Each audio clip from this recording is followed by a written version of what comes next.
Hi, I'm Richard Karn, and you may have seen me on TV talking about the world's #1 expandable garden hose. Well, the brand new Pocket Hose Copperhead with Pocket Pivot is here, and it's a total game changer. Old-fashioned hoses get kinks and creases at the spigot, but the Copperhead's Pocket Pivot swivels 360 degrees for full water flow and freedom to water with ease all around your home. When you're all done, this rust-proof anti-burst hose shrinks back down to pocket size for effortless handling and tidy storage. Plus, your super light and ultra-durable Pocket Hose Copperhead is backed with a 10-year warranty. What could be better than that? I'll tell you what, an exciting radio-exclusive offer just for you. For a limited time, you can get a free Pocket Pivot and their 10-pattern sprayer with the purchase of any size Copperhead hose. Just text WATER to 64,000. That's WATER to 64,000 for your 2 free gifts with purchase. WATER to 64,000. By texting 64,000, you agree to receive recurring automated marketing messages from Pocket Hose. Message and data rates may apply. No purchase required. Terms apply. Available at pockethose.com/terms. All right. Before we get into today's episode, I got an announcement.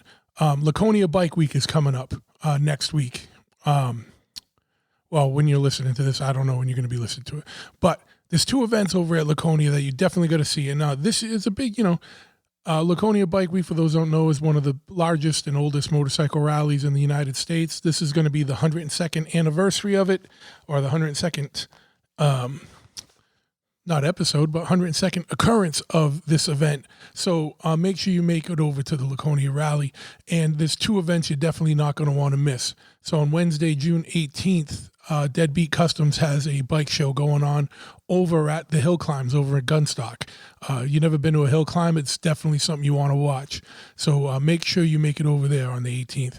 And on the 19th, Big Truth Podcast, myself, and Chopperhead Custom Cycles and Left Hand Collective present the Custom Social, which is a motorcycle show, right? And of course, it's going to be chopper oriented, a chopper show, and also a performance show. So if you have a performance dyno or whatever, you can bring those too, as long as they're fully custom, you know what I mean? Like more went into it than bars and exhaust, like you put some work into it, made it perform cool, look cool, whatever.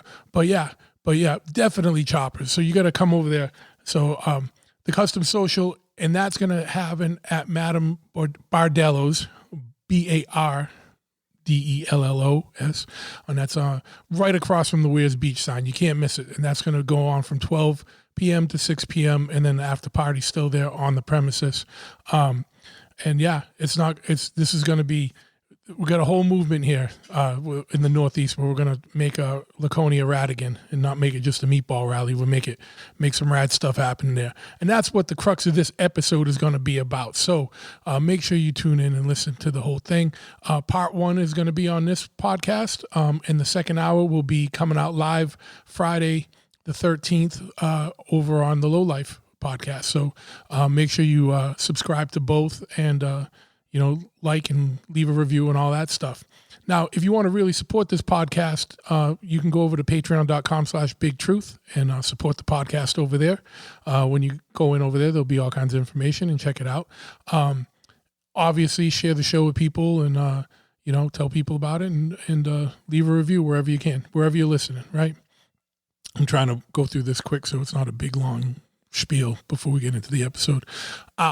If you happen to be in the unfortunate situation where you find yourself in a motorcycle accident, the first thing you need to do obviously make sure you're okay and everyone's all good and all that stuff, and all that. But the first thing you need to do afterwards is call the Glassman Injury Attorneys over at 617-777-7777.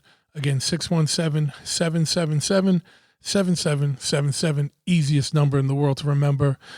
These are the bulldogs in the motorcycle accident, or motorcycle injury law domain. So this is who you want. This is the top tier. You know what I mean? This is big leagues. You don't want some schmo from your town. You want dudes that throw it down and are going to rep for you. So that's who you got to call. 617-777-7777 on Instagram at Gotta Get Glassman.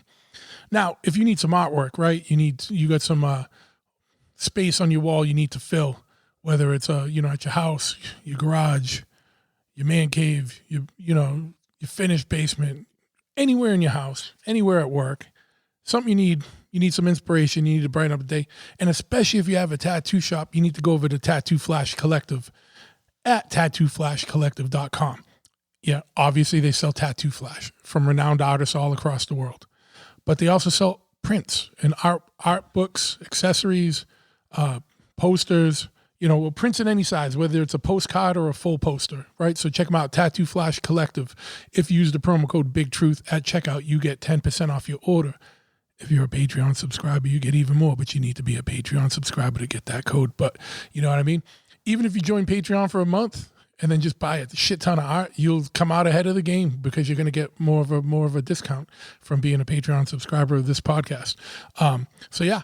Now, if you need some parts or accessories or work done on your bike, you can check out my motorcycle shop, Chopperhead Custom Cycles, located at 13 County Road, East Freetown, Massachusetts. Full brick and mortar motorcycle shop. What does that mean? We're not a lifestyle company, that's trying to peddle you some T-shirts or whatever. I mean, we will sell you some T-shirts and stuff, but you come in here, it's a full shop, right? You come in, there's a parts counter, there's a showroom. There's an area with all our swag. So if you want a T-shirt or a hoodie or riding gear, a helmet, we got Bell, Biltwell, Simpson, everybody. Need some gloves or whatever, do that. And if you need parts, we're set up with everybody. You want a Thunder header, you want a Bassani exhaust, you want something, you want custom bars, And if we don't sell it, we don't make it, we can get it because we're set up with everybody, right? But we are a full custom shop and a full service shop. So you go in the back, whether you need an oil change or a custom chopper built from the ground up, we do it all.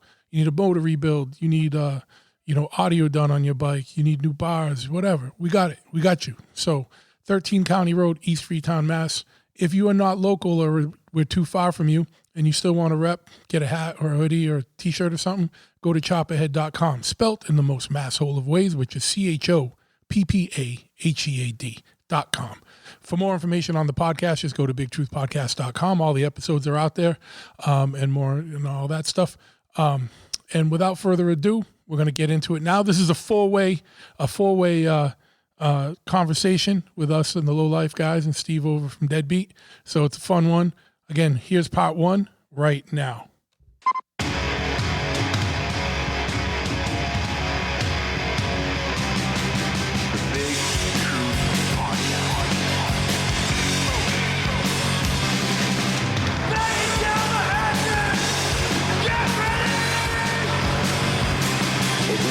Sequence start.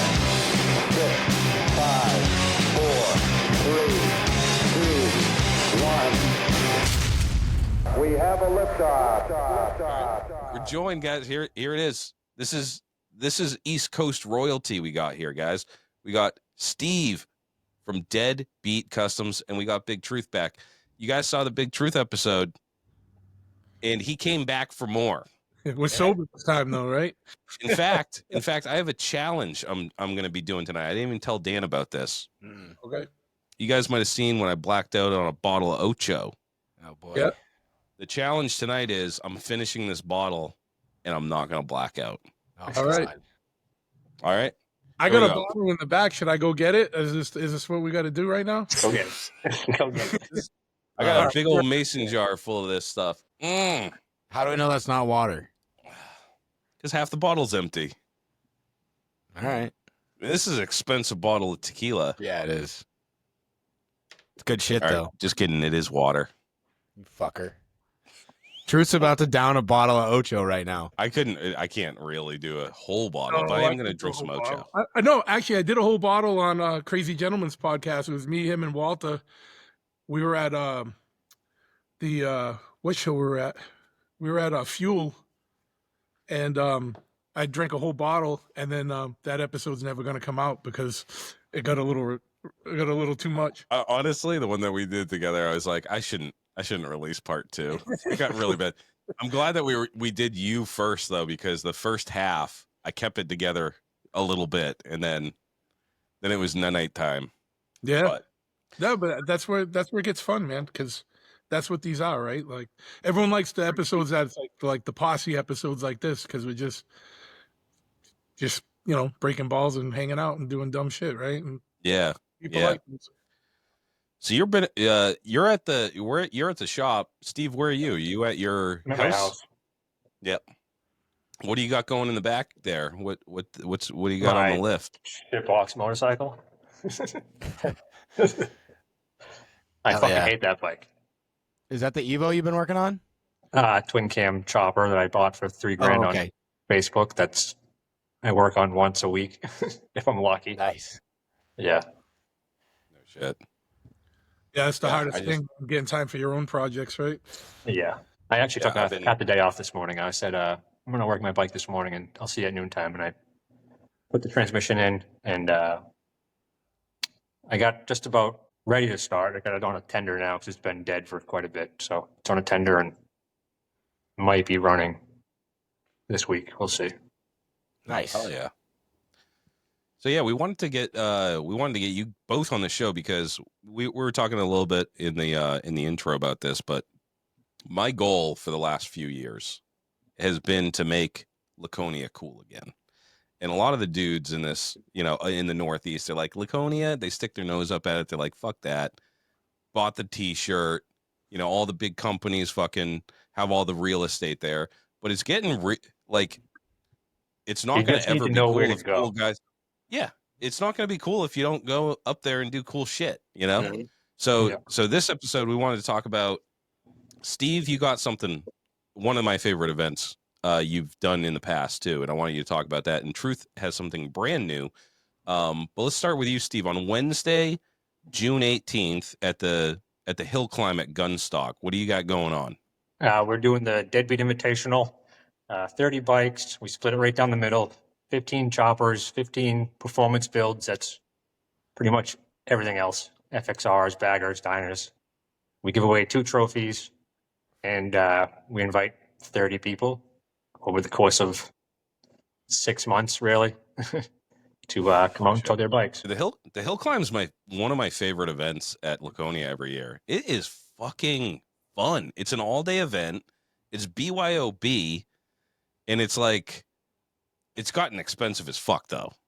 I think it was $30 to get in last year. Yeah. But You got to do something about that. You got That all everything goes to there, though. Gunstock. It's Yeah.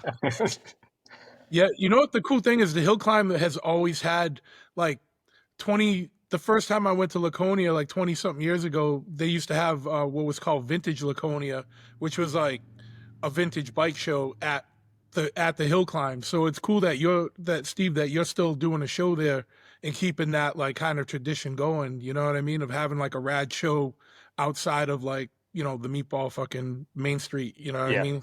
Yeah, it's gotten pretty crazy the past couple of years with East Coast and coming on board and the show I'm doing now. It's definitely become quite this one-day circus. Yeah, there's a lot to do in a very small area. Yep, for sure. Yeah, dude, it keeps on every year it gets bigger and bigger. Like last year they had the Stunty Boys fucking smoking shit. You got cool choppers and shit. And then in the background, I mean, it's just like you don't have to go there in your lawn chair and sit down and like with your binocular. There's just weird shit going up the hill every fucking couple of minutes. You're like, what the fuck is that? Is that a snowmobile? Was that a 6-year-old? Yeah. Yeah, the fact that they put a jump at the starting line is like, Yeah. that hill climb's no joke. And they put a kicker basically right off the gate. Yeah. Once you go and walk to the very bottom of the hill and you look up, you're like, holy shit, that's fucking steep. When you're standing way back, you're just like, I could fucking do that. Yeah. Let me hop on my 883. You ever see they're sending all sorts of do that? nutty shit up there. What was that, Truth? I said, you ever see dudes on baggers do the Hill Climb? That shit's fucking ridiculous. No, I haven't seen that. I would love to see that. I've seen a couple. Yeah, it's fucking. I don't know. That's a motherfucker that can ride. Or they did some whatever I don't know what mods they did. Do they make it? They make it up to the top? Yeah. That's wild. I saw one year. I saw snowmobiles doing it. That was fucking insane. That's crazy. I was like, is that sanctioned? Like, is that part of the show? Oh, snowmobiles doing it on the dirt? Yeah. Oh. Yeah. That fucking place gets nuts though, because they have like when you pull up, there's thousands and thousands and thousands of bikes. Like just that entire space fills up in it's so many bikes. Like I don't think cars are even allowed. Like I don't ever see any cars there. And it's like a half mile from roughly where you park to like where you're getting into it. If you get there a little late, but straight up, I mean, you get a bike show just walking into the hill climb show. It's crazy. There's so many fucking people that go to that show every year. Yeah. I think last year they said they had 8,000 people. 8,000. Yeah. That's crazy. Yeah. I'm always amazed by how many people are actually get there. Dude, what's 8,000 times 30? That's a lot of motherfucking money that, dude. For the 24, and then you could add a bunch of zeros after. Yeah, that. I think that's 240,000. Oh, dude. Plus they got the 24,000. camping there. Plus people, I'm sure people have to pay through their nose to set up there and all that shit, you know? Yeah. Damn, dude. I got to own a ski mountain. Who wants to go halvesies? Dude, we'll pool our money, the four of us. Yeah, Let's what do just you take think over what do you Pat's think Peak. amount costs? I'm pretty sure That's- Gunstock's owned by the town. I think they're like one of the only few remaining ski Really? areas on the East Coast that are like community owned or there's some actual name for it, but Huh. yeah. Like trust or something, like a real estate trust. Yeah. It's pretty Well, that's rad. fucking, I'm moving to that town, dude. They got big money.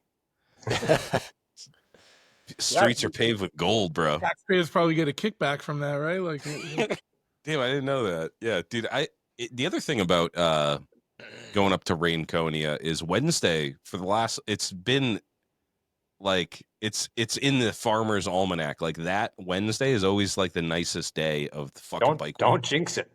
yeah, That's what I said to him in the We intro. were talking about this I think before we the started hill recording. climb last year was the last event I've been to where it didn't rain. Yeah. For real. Yeah. I think if you say it, so I think it's the opposite. I think if you say it, the probability goes down that it's actually going to happen. Like if you're gambling, does anybody gamble here? I'm a big gambler. of course. If I'm on the roulette table and I go, oh yeah, this is going to be black, it's definitely not going to be black. It's going to be red. Fair assumption. I mean, I'm that's not a very 50-50 superstitious chance. guy, but Yeah. Just a I don't little. know. Maybe snippet. it's always nice. It's always nice. I'm going to say that. Yeah. So anyways, even if it's raining would be fun too, though. On a fucking hill climb, Yeah. it'd be a sloppy, wet mess. I think, Steve, wasn't it 2 years ago, I believe, the year I brought the Sportster up? I think it had rained in the morning or something, but then by the time they opened up the gates, it was like the most perfect day ever. Yeah. Yep. Yeah. I It's still thought I remembered fucking that. piping hot out there. Like usually I remember, like the couple times I went to Laconia, I just remember it was oppressively fucking hot. You know, being on that old air cooled bike, I'm like, yeah, this is awesome. Yeah, actually, last year it was definitely super fucking hot. I remember sitting in line because there's a line to get in. You know what I mean? And you're just sitting there, and the heat is just like permeating up into your face while you wait for 8,000 people to park. Yeah, actually, it did rain last year in the morning or 2 years ago. I remember it was like where you parked was a huge mud pit, so people were pulling in, and everybody was like slipping and sliding and shit. Yeah. It's fun just to park there. There you go.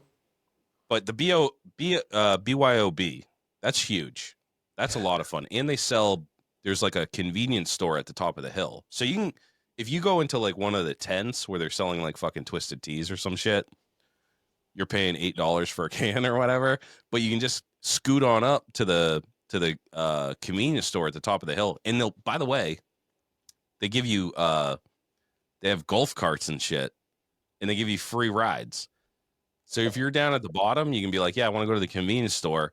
They'll zip you up there in a golf cart, and then you buy a bunch of 12 packs, and then they'll bring you back for free. And you get to ride on a golf cart. It's a rad event all around. Yeah. It's super fun. And usually where Steve has it all set up is in the shade for the majority of the day. True. Yeah. Last year I saw a gnarly dog fight, though. They have a little dog park there. Oh, wow. I missed that. Were people Yeah. did you bet on it? There was this girl, dude. This girl was dude, she was like 65 pounds. Like she was tiny, and she had this humongous fucking like mastiff or something. Yeah. And yeah, some guys like corgi or something was walking in there, and this thing just clamped down on its neck, and she could not do anything to stop it. Damn. Yeah, everybody like 12 dudes like ran in, and then they ran in like all heroically, and then at the very end they were like, "It's a big dog." Yeah, No one had the wherewithal to do the finger in the butthole trick. That's Oh, dude. So I don't know if I would. I just know my dog. I wouldn't have done it. If it was I think my I'd rather dog, stick. yeah. I think I'd rather get bit. Yeah. Does that actually work? Allegedly, I've never had to do it, but allegedly that's how you stop a fight. Because if it doesn't work, you're gonna look real Think about it foolish. this way, bro. If you had Stop someone you from wrapped up, fighting. What do you mean? I was just gonna say, would it work on you? Yeah, it would work on you. If you were hemming some dude up, all of a sudden there was a finger in the butt, you'd be like, "What the fuck?" Yeah, dude. Kind of shake That's you actually a out, good point. break the little C in red, you know. Yeah, dude. My old lady will poke me in the asshole on my way up the stairs, putting the kids to bed or whatever, and I jump through my fucking skin if I'm not expecting it. Nobody expects it. Dude, I've been in a handful of fights in my life, and that never crossed my mind. I was never like, protect your butthole. Yeah, you might get the Oklahoma hook. That's good. What you call it in a street fight? I don't even know. Like, oh, dude. What if the guy likes it? No, you just don't get in a fight in P-Town, and it'd be good. Dude, oh, shit. I don't know. Yeah, the world is a weird place now, though. Yeah, you got to watch out.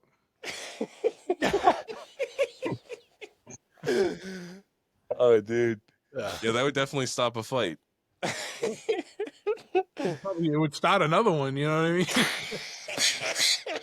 It would temporarily stop it, then it would be like, "What the fuck?" And then it'd be Yeah. like, What were we fighting about again? Now we're fighting about this. now we're fighting about something more serious. All right. So, oh yeah. So we're gonna be up at Gunstock on the 18th, faux show, and that's one event that I never miss, and super good time. So definitely get out there this year. It's open at 9:00. Trophies get picked around 2. They start racing right at 9, and the place will be jamming probably by 10. So the show coincides like completely with the climbs. Yep. You said 9 to 5. are you doing? They're doing this stunt show again this year. Yeah, East Coastin puts on 3 shows throughout the day, or like I don't know, 10, 1, and 4, or something like that. But yeah, second gates open to the public. They're racing. I mean, they're racing right at 9 a.m. Yeah, the stunt show gets fucking packed too. So if you want to get a good seat up front, dude, there was like they're encircled by. I mean, you heard there's 8,000 people there. At least 4,000 of them are around this fucking stunt show, dude. Yeah, Especially because they do it like in an intermission. The stunt guys the East Coastin crew just does their thing when the hill climbs are in between, whatever they are, in between classes or whatever. So they give it a chance. Everybody can go and look, and it's nuts. Yeah. That's right, because it just keeps like things moving. You know what I mean? Like you don't have to pick what you want to see. Yep. And if you guys used to come to Chophead Bike Nights, now you got to go see the stunt show over in Laconia because there's no more bike nights because of the town shut you down, Oh, right? really? Yeah, man, they came at me hard last year because the stunt kids were going wild. No shit. Do they just send you an email, or do they show up there like in their fucking pleated khaki pants and shit? No. Like the police showed up to the bike nights. Oh, and fuck. And then they were chasing the stunt kids, couldn't catch the stunt kids, so they just came at me, But, like a lady had complained to the town, so they came at me at 2 fronts. They brought me up on bullshit criminal charges, and then they had the town was trying to come at my license and stuff, so I had to have like a business lawyer and a criminal defense attorney in October, you know what I mean? Which was, all my get through the winter money went to that. Yeah. Dude, But- Not fun. I didn't know that's Not fun, no. fucked. It's the joys of owning a motorcycle shop in New England. I asked my town about doing a bike night, and they're the same thing. Oh, you need to go in front of the town to present it. You need a permit. And I'm like, forget I even asked. Yeah. So we were doing it 9 years. There was never any issues. And then now if I want to do it, I need 2 police details, porta potties, sign off on giving away free pizza from the health inspector and blah, blah, blah. It would cost me $1,500 to do a bike night. And I'm like, shit's for free. I can't do that. It's wild. But that's another story. Yeah. But It's so lame. Yeah. It's so lame. it's wild. You try and do cool shit in New England and you get shut down, That's so lame, dude. I hate the war on fun, like There is a war on fun. everybody's like, that's against the law. It's like, whose law? I didn't vote on that shit. Absolutely. Yeah. If someone gets fucked up, like nobody's gonna I don't know. It's just I like, thought yeah, you they was don't a want anybody to have any fun. Yeah, 9 years at bike nights, no DUIs, no fights, no nothing. You know what I mean? But Yeah. all it takes is a curmudgeon to. They just want their fucking cut, dude. They want their fucking permits and they want the fucking bullshit, you know? Well, there used to be a different police chief, and he as far as police chiefs goes, he was all right. He didn't, he was cool. And then there's a new police chief, a new board of a new zoning guy, new, all this and that. And this lady, the problem was the lady she didn't just call the cops, she went to the town, so the town had to do something. You know what I mean? So it is what it is. Like a neighbor or something. Yeah, but I had to go to like a public hearing and shit. Like, you know what I mean? They're playing videos and stuff, and I'm like, trying not what to laugh. the fuck? Yeah, I'm trying not to laugh and fucking whatever. You're like, oh shit, that was sick. Dudes are doing burnouts around the cop cars and taking off and fucking. Yeah. I don't see any problem here, guys. Whatever. Dude, all the councilmen are like, yeah, that's fucking dope, dude. Nah, but it sucks because I live in a town called Freetown. You know what I mean? Like, come on. You know what I mean? Come on. It's a good point. People move in from other places and, bring their bullshit with them. Like, COVID fucked a lot of shit up, man. You know what I'm saying? True, yeah. Yeah. You guys know that in New Hampshire, man. You guys got hammered with fucking retards moving up there, fucking it all up. Everybody wants to come to the land of the free. And then free or make it die out. state. Yeah. Freetown's a little microcosm of that. You got a whole state. Yeah. I do pretty much whatever the fuck I want. Yeah. But you have to be like out in the woods. I live out in the forest. Yeah. How deep are you out? How deep are you in the woods? I guess, I don't know. Dan's a city slicker, so You're I wouldn't literally- say very far. You're on top of a mountain though. Like you are in the mountains. Yeah. You I know live what I on a dirt road that the GPS doesn't go to, That's He's not but what, 5 minutes from downtown Henniker? Yeah. But I used to go to Henniker all the time, man. yeah, he's literally up on a mountain. Yeah, there used to be a guy, the guy that taught us, I think we talked about that, Bernie of Vintage, taught us a lot of shit, like when we were first learning. And then there was this kid Josh had a chopper shop there, like doing the wide tire choppers in like the early 2000s. What the name was that shop? It was cool. Henniker had it going on in New Hampshire back like in 2005, dude. It's fine. Yeah, I was surprised to hear there's like more than one shop. Yeah. Yeah. Henniker to me is big city. Like, because when I grew up in a really small town that even to this day doesn't even have a traffic light. There's like one gas station that doesn't have anybody working at it. It's just you go and you pay with your card now, but it used to be like the country store. It's not even honor system. Like it has a little bucket. You throw $5 in, Yeah. $5 gas. Like They'd probably turn a profit. Yeah. yeah. Yeah. It's a little town called Dunbarton, and it's just like nobody knows where it is. And I think growing up there was maybe 1,000 people live there, and it's all just like, So I'm used to growing up, but like this, I'm pretty close to shit. But like sometimes when I invite people out to my house, especially during the winter, they're like, I can't even make it. My car won't make it there. Yeah.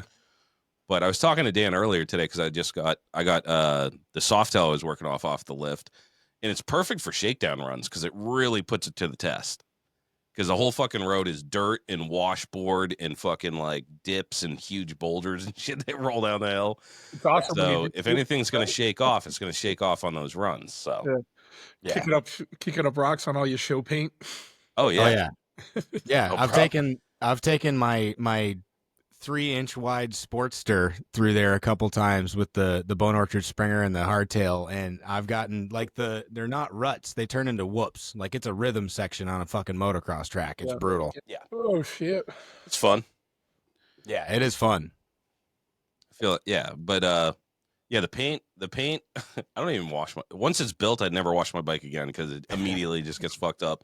And yeah, dude, like riding down the road, I just hear like ping, ping, all the gravel and shit just bouncing off the fender and shit. Oh yeah.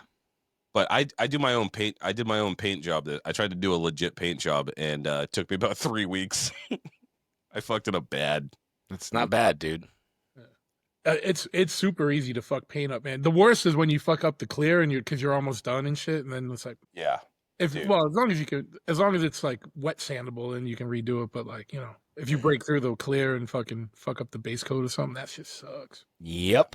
I You did gotta an be a image transfer and I motherfucker. had to do it 5 different times. I kept on like tearing through it, and so now I just settle. I say I gotta ride this fucking thing. I'm done fucking with paint. I I I you gotta befriend a paint guy. That's the goal. Because paint is such a big part of the bike, and it's so fucking hard to get right. And then you bring him on as the second host of your podcast. Is that the technique? Locked down, man. Yeah, Yeah. I should have just given it to Dan.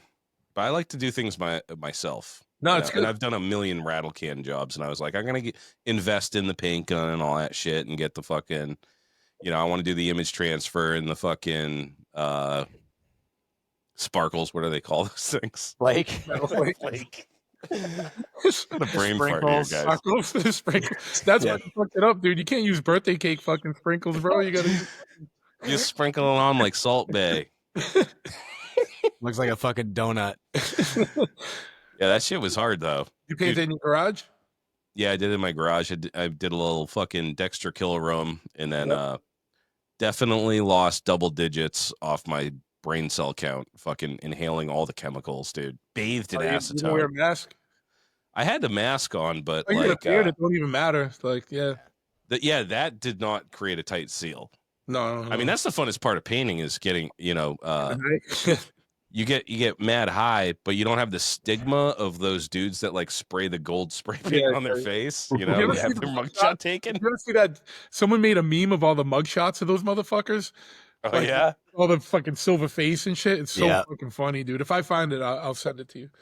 dude, they all look insane. It's always the metallic one too. It must have like extra Let's have something, yeah. whatever is Yeah. in the metallic paint. But yeah, That's just like that's a good question for the listeners. yeah. Someone tell us why metallic paint makes a better huffing situation. Yeah. We'll give you a prize if you the first one that gives a good explanation. First person to tell me why huffing metallic paint is better, Yeah. then I'll send you a T-shirt. Yeah. There you go. I'll put something in. I'm down with And maybe I should try different paints.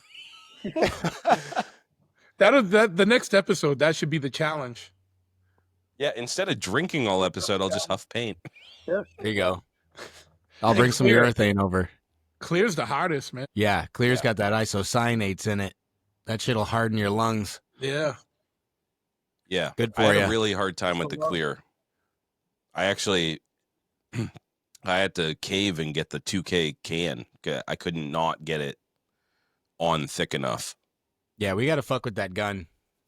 I wonder if you got a bad gun or something. It's definitely an operator error. Yeah. As the paint job went on, I got worse and worse. Well, the other thing is like, it's the last part of the build that you're doing, and you just want to ride, and it's like 75 degrees out, so you start rushing Yeah. through shit, and you have to be super patient with paint. Yep.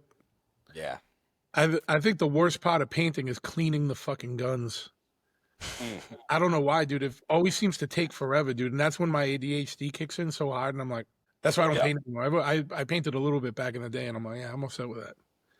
Yeah. I think, Cleaning the gun sucks the worst. And because it has to be surgically clean. It can't be like, if you half-ass it. Sort of clean, yeah. That's the problem that I had was I half-assed it, and I was like, clean enough, but it's like, it got these tiny little passages, and just a thin coat of paint on there will fuck it all up. Oh, yeah. So yeah, definitely send If your you don't paint get every out sparkle to a out, professional. then that'll fuck it up if you don't get every sparkle out. Yeah. True. Yeah, 100%. sparkles. I just want If to I say, do a metal flake job out here, the next 3 or 4 paint jobs that I do will inevitably have one of those metal flakes in there for sure. And it's always in a super obvious fucking place. yeah, too. yeah. It's like a blue flake in the middle of like a white panel. Yep. Yep. A silver flake on a black tank. Yeah. Yeah.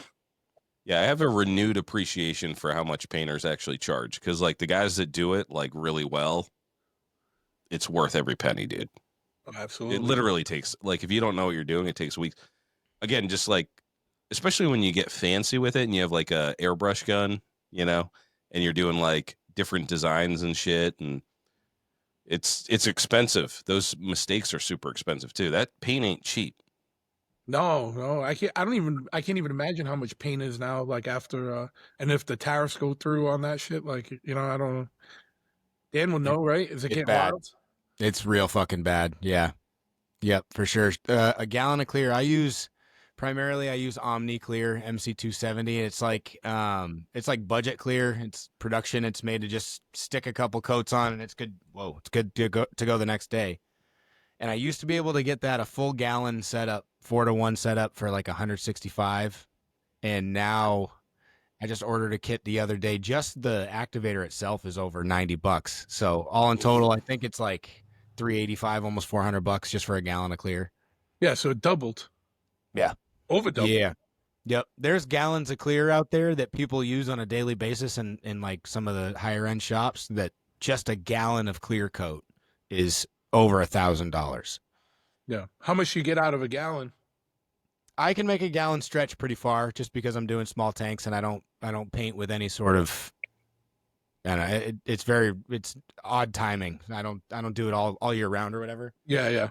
I can probably make it last a gallon of clear coat if I don't have a bunch of fuck ups that I have to keep clearing over and over and over again, like this flamingo set I'm doing. I could probably get like 4 full paint jobs out of it. Oh, that's cool. Yeah. Yeah. But again, it depends on if it's, metal flake and candies and all that shit, and I got to because you got to throw a bunch of layers. Throw more down. Yeah. Yeah, but it lasts a while. But for me to go, hey man, I only need a quart of clear coat to do your paint job, but this gallon of clear coat is fucking $480 or whatever. That's a bitter pill for a lot of people to swallow. So it's tough. Yeah. Well, nothing's cheap, motherfuckers. Get ready to pay up, dude. Because Right. it ain't me raising the price on shit. You know what I mean? Like, Yeah. fuck it. I know we're already feeling it. I mean, the good thing, the saving grace for me is that the Harley dealer near me is like now their labor rate's like $150 an hour. So like, and we're still at $90. Like, so that saves me because like the prices of parts went up. It's like I didn't control the price on that, man. This is what it is. Look, here's the price. Look, like I didn't make that. You know what I mean? But. Mm-hmm. But I think the problem is now, and Steve, this is probably something you got to deal with. The prices are changing so much; it's hard to keep everything updated on the sites and stuff. I'm like, bro, like I just sold this, and it's like fucking yeah. You got to go through like 100 things every day to see what the prices are, man. Yeah, like this shit's wild. Yeah, because all that shit. First of all, it's gonna go up, and it ain't never coming back down, dude. No, I've never seen a price drop on anything. Like, remember, like during COVID and shit, like everything was astronomical. It never came back down. It came down, but it came down, but it didn't come down to where it was. Yeah. They're like, oh, that's the new normal. You know, like this is what the market threshold will fucking allow. Like people will still pay this much for this. Yeah, but they're not counting that people had an extra $600 a week when they were buying all that dumb shit back then. You know what I mean? For inflated prices, like But when the government was just giving money out to everybody, but yeah, man, it's wild. I don't know where shit's going, dude. Like I'll have customers call me for price quotes, and I'll look it up, and I'm like, oh shit, wasn't that much last time I checked. Yeah. It's like, and that's like, it's like, it's on my site for $50 cheaper. Fuck, I gotta, like when something sells, you forget something, and then someone buys it because they see it being cheaper than anywhere else, and then you sold it, and you're like, shit, I can't even replace it for what I just fucking sold it for. Yeah.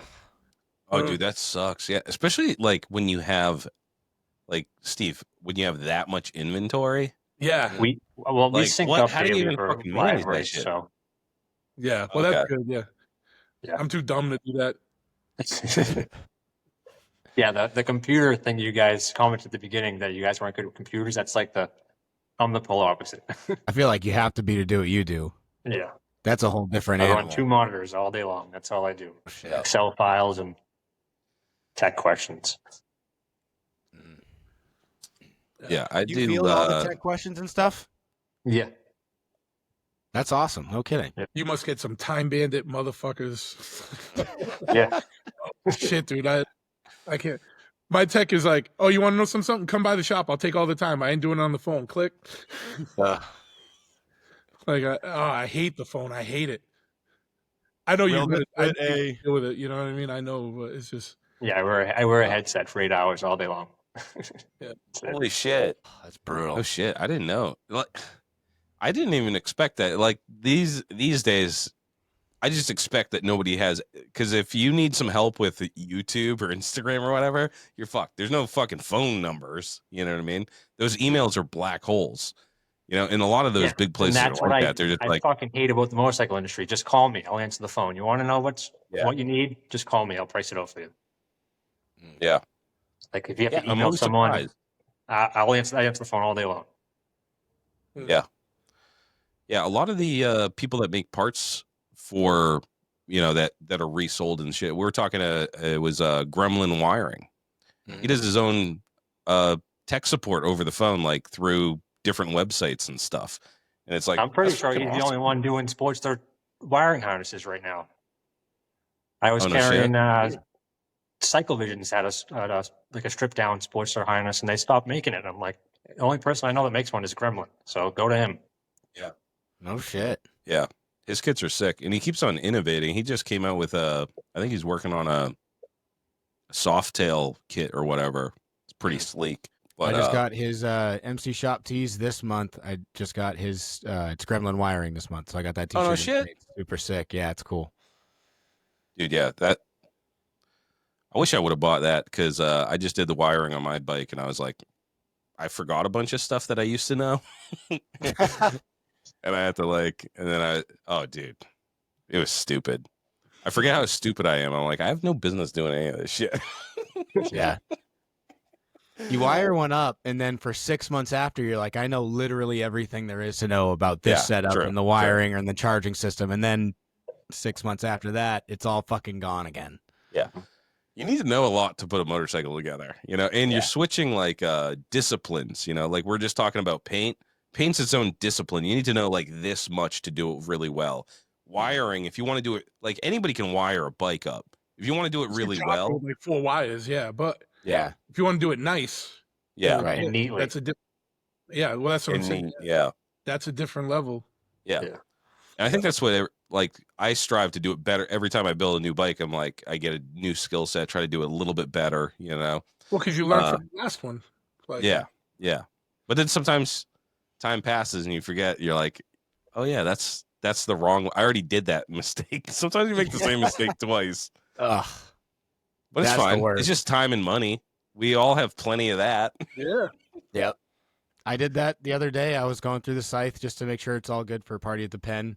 I did an oil change on it, and I have the pill oil tank on it, and I know it doesn't take 3 full quarts of oil.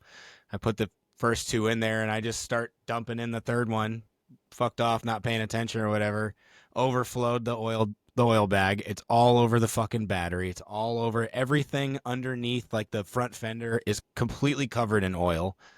The exhaust, like I had to fucking completely wash the bike. So stupid. My favorite, like, oil story though on that bike is fuck off. When you when you first built it and you like stuffed a rag in there to when you were painting it, and then the rag fell in, and then you were riding around for months. Oh no! Yeah, and you're like, I'm having oil feed issues, you know. And then you finally took it off, and there was a fucking one of those blue shop rags in there. I still have it. No, it's these white. They're paper towels, and I use them. It was for a paper work, towel. White ball paper towels, and I did the pill oil bag. I wanted to suspend it from the hole, so I put a bunch of towels in there to compact them in there, and then put the hook in there so there was a decent seal. Well, one of the rags stayed in there, and I didn't check apparently, and I put the fucking bike together, and it was a cold-hearted bitch. It would take on a 90-degree day, it would take 10 minutes for that bike to get to operating temperature. Straight up, choke on, like that fucking thing. It ticked like a motherfucker. And I remember opening the oil cap one day and like, it doesn't look like it's flowing all that much. So I did an oil change. I kept thinking it was something to do in the transmission. So I ended up doing an oil change and I drained it. And as it was draining, it took fucking forever to drain too. So as it's draining, I stuck my little pen light in there. Yeah, I stuck my pen light in there, and I could see it looked like initially it looked like leather just because it was soaked with the oil, so it was brown. I'm like, what the fuck? So I pulled it out, and it was one of those. I still have the fucking paper towel hanging up in my garage. There you go. Oh, it's a paper towel? Frame it. It was a straight up paper towel. I ran. It stayed. Rhino, what would you say? I probably did 500 miles with You that should have. fucking You paper should have hit up towel the in it. company that made that and got a sponsorship because that's a tough ass paper towel, man. I figured that's Seriously. what a fucking.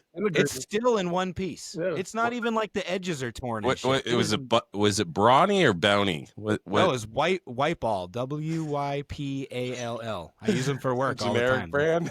I make toilet paper. Yeah. I have a funny rag story. Like years ago when I first finished my pan shovel, the Sex Panzer, I was riding it and I didn't take the motor apart. I was just dropped the motor in. I was like, this fucking feels weird and shit. And I was like, something's not right. And I opened up I took the kidney cover off and there was a rag in there, but it was riding. But there was a rag in there, like in between all the gears and shit, like a red shop rag. You know what I mean? Damn. I was like, God damn, dude, fucking. Now it's like, no matter what, if it comes in and it's old, it's getting torn down. Like we ain't rolling the dice. Fuck. That's fucking nuts. But yeah, weird shit. Yeah. See?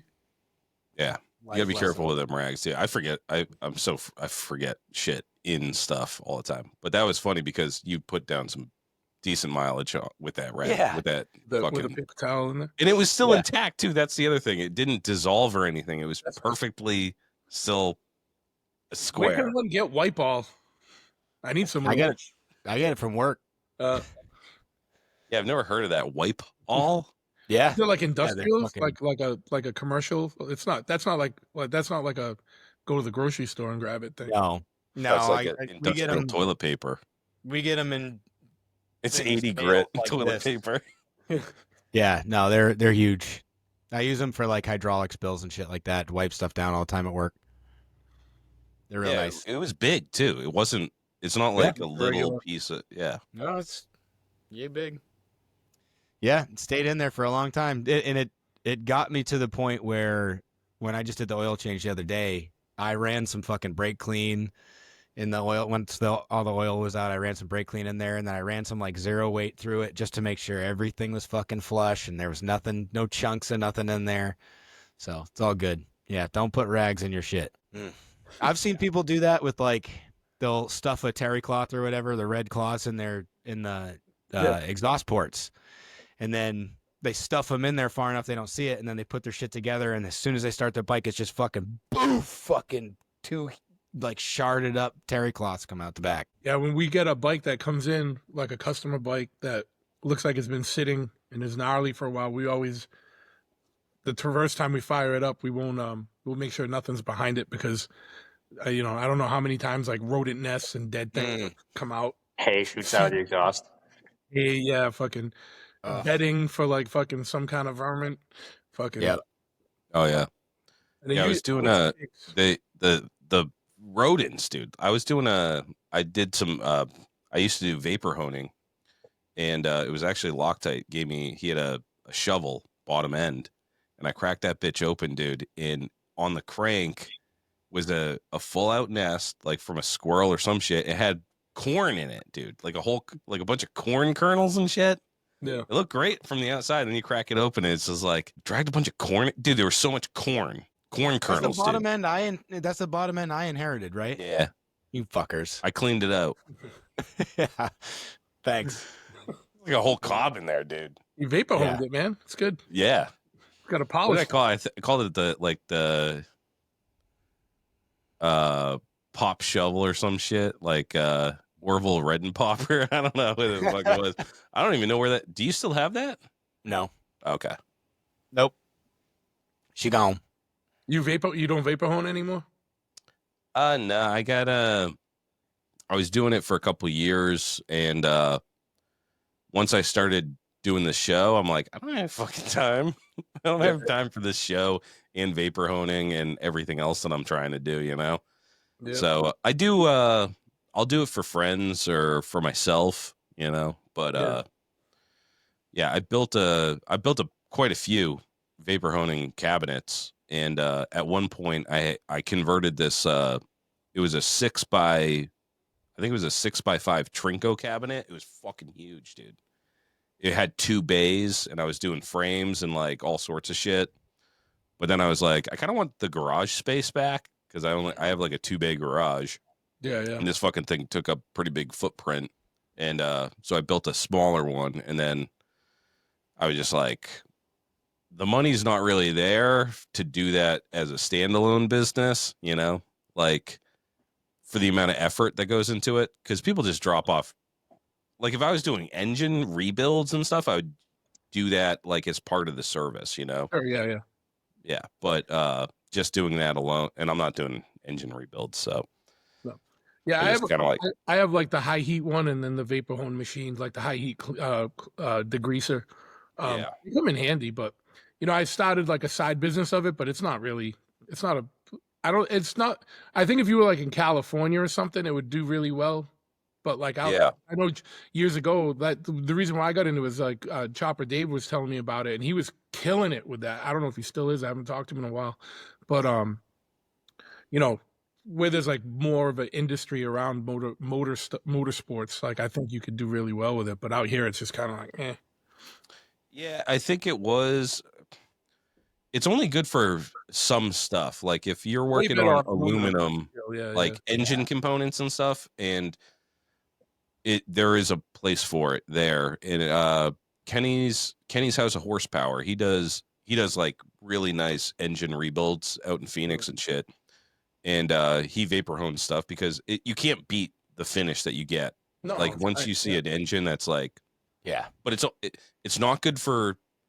I didn't find it that great for steel, you know, stuff like that. People would bring you weird ass shit, but like carb rebuilds and stuff, like that was like my bread and butter right there. It's like someone give you, you know, they drop off a shitty carb and you break it down, vapor hone it, rebuild it with a new kit, and fucking thing's brand new. Or Yeah, if you're doing anything with like engine cases, anything aluminum, it works really well. But same here. That's what we end up doing with it. yeah. But it's a lot of fucking work, and a lot of people too. They would bring stuff that's like it's a finishing process. It's not like a stripping. You know, you can't like you're not taking off powder coat and stuff. So No. I had like the dry cabinet to blast off like powder coat, and then I'd put in the vapor honer for the finish. But yeah, I just accumulated more stuff on my plate, and I was just like, I'm just gonna do this. Like it was fun. And I met a lot of people through it, which was cool.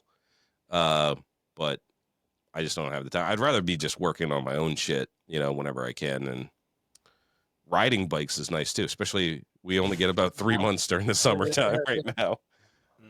Yeah, it was fucking 40 degrees last week, and it's finally like nice out. So it's like I kind of want to get out on two wheels.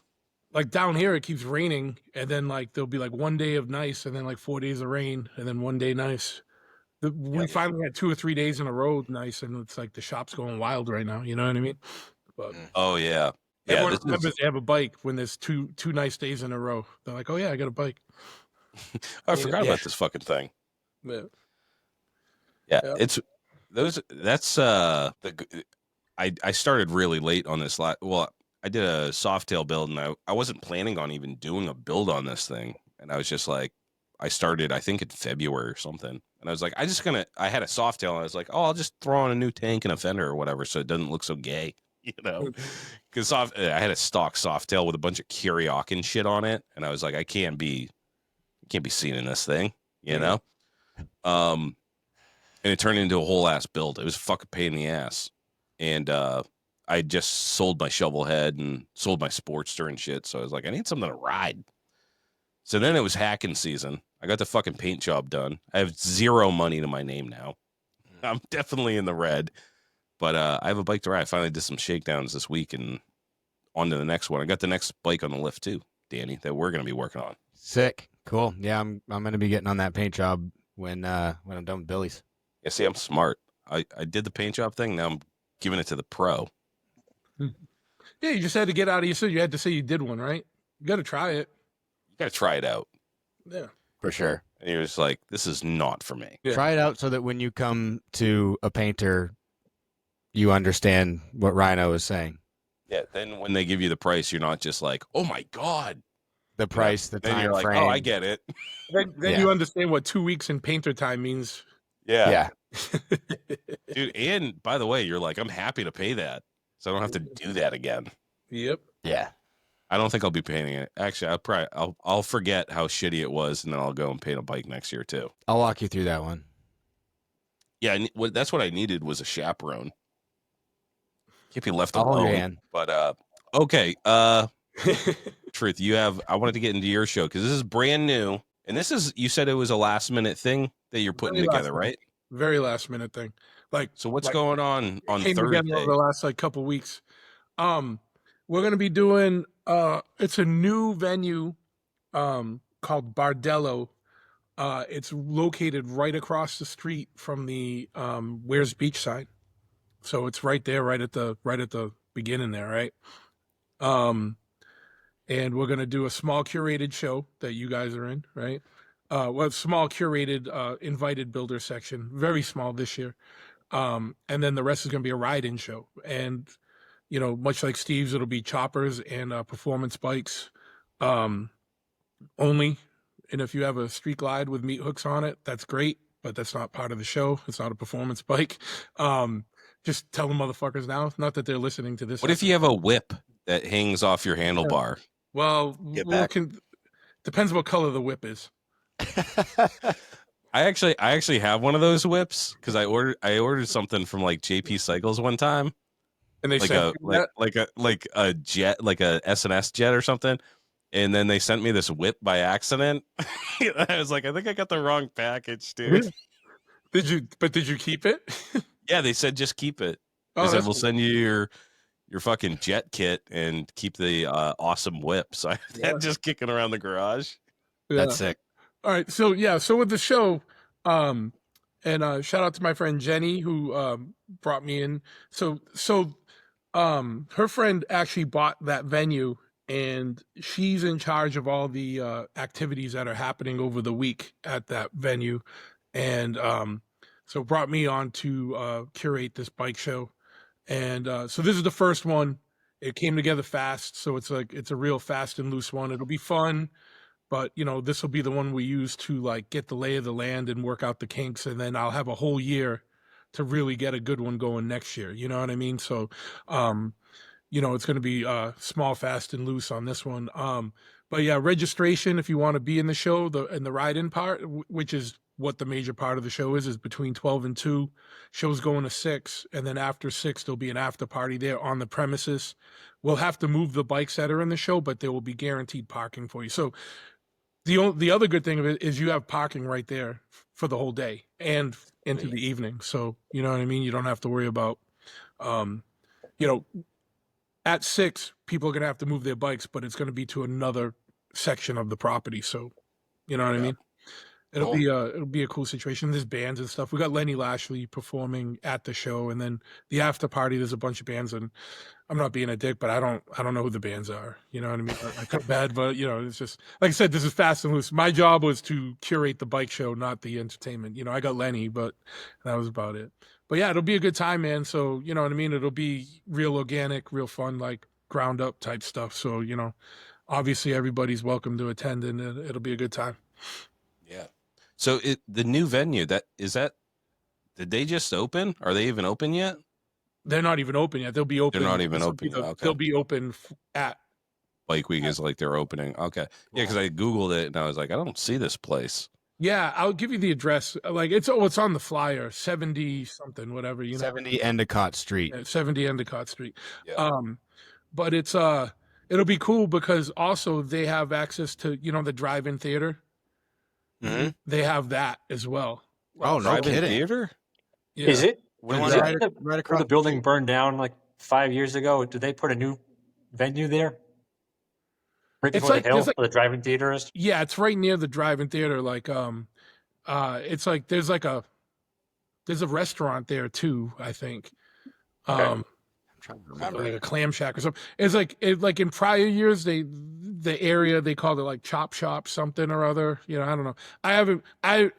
Full disclosure, I haven't been to Laconia in like since like 2000 something, like early 2000s. So, I don't know the lay of the land. Like, so I'm going to go to your show Wednesday, and then that way I can be there, and I'll be there early Thursday to set up and help set up and stuff. But, that'll be my first time being on the property, ever.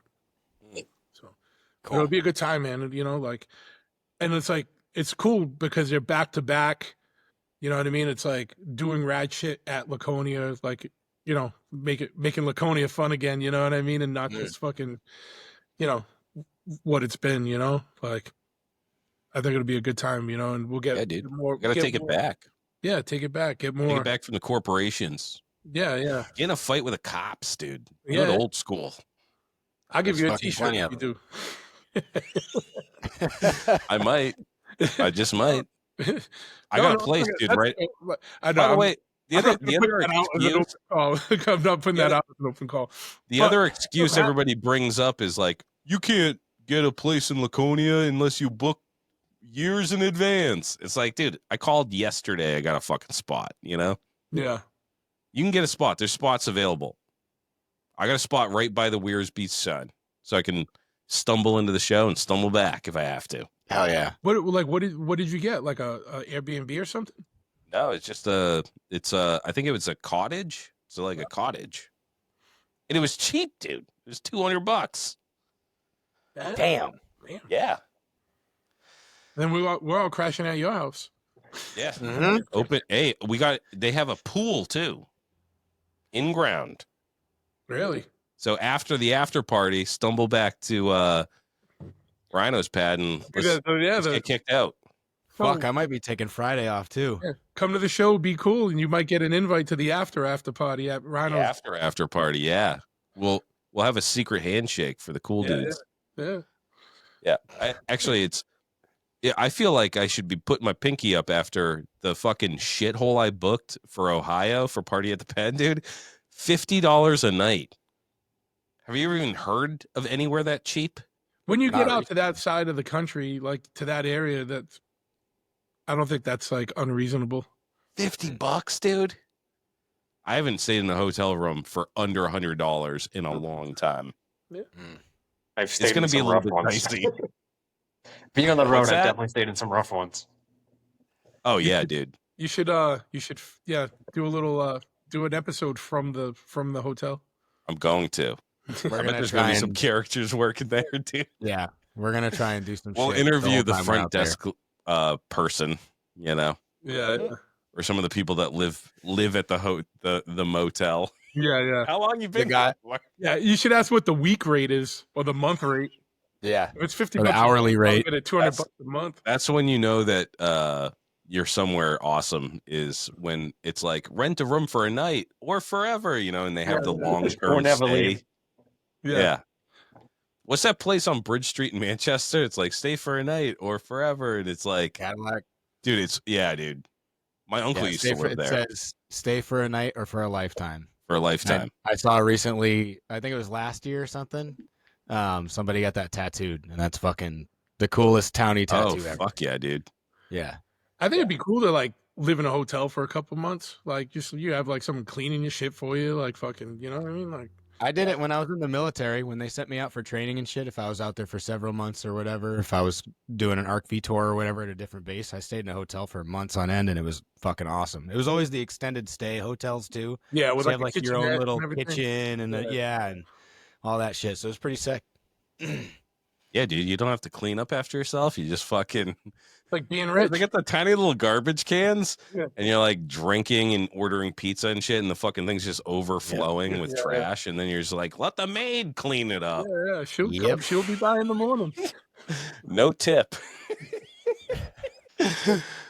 Dude, Yeah. dude, I'm psyched on this. Is the most excited I've been for Laconia. We always have a good time. We always go up, and it's a good excuse to get out and ride bikes.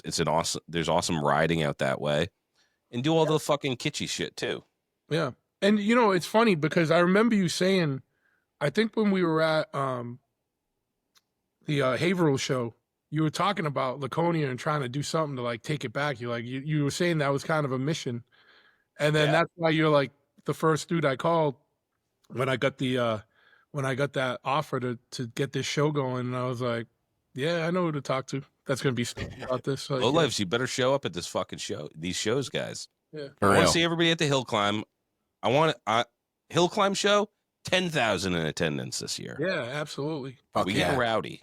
And then Thursday, we're gonna blow that spot up. And then we're gonna start. Laconia is. Let's do it like let's make it look like I just blanked out on the name. You know the famous picture of the dude sitting on his bike with like 5 bottles around him. He's like a boost. Hollister riots, dude. Let's make it Laconia riots, bro.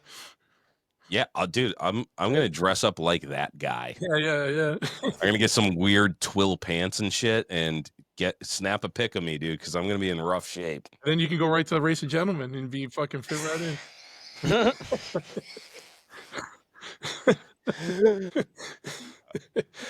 But Race of Gentlemen, yeah, dude. Hey, I've never been to that show. I It looks took my fun. mom to the Race of Gentlemen. She had so much fun. My mom and my aunt were shit-faced at the Race of Gentlemen. Yeah, That's awesome. my boy Jimmy races in that from Murphy's on, and he's like, "You gotta come out, just stay at my hotel. We go fucking crazy." Harley puts on a good show there. The night of the troglodytes. Harley from Tradition puts on a good show there. That looks fun as fuck because it's at the hotel near the pool and everything, and just wild over there. Like, Yeah, I stayed in that hotel, and that's one hotel my wife still talks about because there was fucking dirt in the bed sheets, and she's like, "That place was so gross." yeah, It was such a good time, though. We had perfect like balcony view of the whole party. I had a great time. yeah, fuck That's cool. Yeah, one show. Speaking of hotels, one of the best shows was that Cheap Thrills show that they did in that U-shaped fucking motel or whatever, like right down on the boardwalk and shit. The setting is like everything, you know. Yeah, absolutely. That's why I haven't done another Full Speed Ahead because we can't find a good venue. Like we still have like the coolest fucking pre-party. We got a battleship, you know what I mean? And we still got access to the ship, but trying to find land big enough close to the ship where we could do the big show is hard, man. They won't let you put bikes on the ship. It's so hard because like the deck, like to like when the tide changes, like the plank to put the bikes up is like this. Shit. And then it goes like this. You know what I mean? And you're like, you know, and everyone's got no brakes and shit. So it's like, it would be a catastrophe at the bottom of that. Oh, you know? God. I mean? Feel like a new Boston Tea Party, a bunch of Yeah, choppers at the bottom of Yeah. the We harbor, brought a dude. couple bikes up, but it's like, you know what I mean? But you couldn't like do the whole thing. Yeah. And we do hot rods at that too, or we did do hot rods at that too. So, you know, so you need a little bit more space, but that's fun as fuck. When was the last time you guys did that show? Was it before COVID? Before COVID, yeah. Yeah. It was pre-COVID. And then because it was the year that it hit, because then, you know, we used to do the main show at the Brockton Fairgrounds, and then during COVID, Amazon took over the Brockton Fairgrounds as a parking lot for their fleet of delivery vehicles. So so there was no going back to that. I can't compete with Amazon, man. Steve might be able to, but I can't. Get him, Steve. Yeah, fuck that. Fucking Amazon. That shit fucking Amazon and It's so fucking crazy, dude. All right, and that concludes part 1 of this mashup episode. It is a 2-hour episode, so you got the first hour here on the Big Truth podcast. And if you want to hear part 2, the second half, we get more into the shows and all that stuff. The second half is way more action-packed, so give that a listen to. It'll be out this Friday, the 13th, June 13th, on the Low Life podcast. So if you're not already listening to them, go give them a follow, give them a subscribe, give them a like, all that stuff, and leave a review wherever you're listening for both parts. And yeah, that's it. Keep it live. And we hope to see you all at Laconia coming up June 18th and June 19th. If you love chilling mysteries, unsolved cases, and a touch of mom-style humor, Moms and Mysteries is the podcast you've been searching for. Hey guys, I'm Mandy. And I'm Melissa. Join us every Tuesday for Moms and Mysteries, your gateway to gripping, well-researched true crime stories. Each week, we deep dive into a variety of mind-boggling cases as we shed light on everything from heists to whodunits. We're your go-to podcast for mysteries with a motherly touch. Subscribe now to Moms and Mysteries wherever you get your podcasts.